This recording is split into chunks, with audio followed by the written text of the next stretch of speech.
அதாவது சாப்பிட்டதுக்கு அப்புறம் அல்ஹம்துலில்லாஹ் மட்டும் சொன்னா போதும். ஆனா நபி நாயகம் ஸல்லல்லாஹு அலைஹி வஸல்லம் வேறு சில துஆக்களை சொல்லி கொடுத்திருக்காங்க. அதுல இது ஒண்ணு. அல்ஹம்துலில்லாஹில்லதி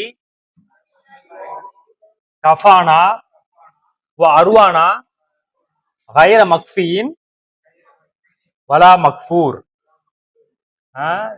அல்ஹம்துலில்லாஹில்லதி கஃபானா வ அர்வானா கைர மக்ஃபியின் வலா மக்ஃபூர். அரபுன்றது ஒரு வித்தியாசமான மொழின்றதுனால கொஞ்சம் இதா இருந்தாலும் படிக்க ஈஸி ஆயிரும். சரிங்களா? இதோட அர்த்தம் அல்ஹம்துலில்லாஹில்லதி, எல்லா புகழும் அல்லாஹ்வுக்கே. எப்படிப்பட்ட அல்லாஹ்? கஃபானா வ அர்வானா, என் பசியை தீர்த்து என்னுடைய தாகத்தை தணித்த அல்லாஹ்விற்கு எல்லா புகழும். கைர மக்ஃபீன் அப்படின்னா என்னது? அந்த புகழ் முற்று பெறாதது. வலா மக்ஃபூர், இன்னும் மறுக்கப்படாது. அப்ப அல்லாஹ்வுக்கான புகழ் இவ்வளவுதான் நம்ம சொல்ல முடியுமா? கிடையாது. முற்று பெறாது எல்லா புகழும் அல்லாஹ்வுக்கு தான், அது மறுக்கப்படாதது. ஏன்னா அல்லாஹ் தான் நமக்கு என்ன பண்றான்? உணவளிக்கிறான்.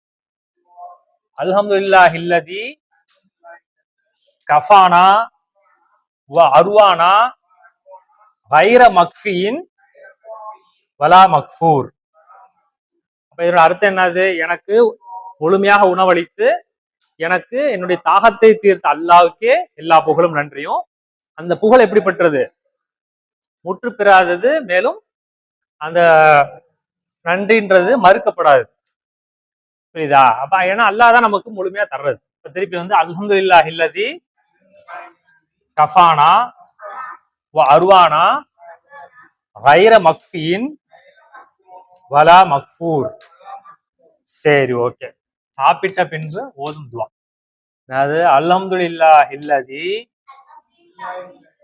கஃபானா வ அர்வானா கைர மக்ஃபியின் வலா மக்ஃபூர்.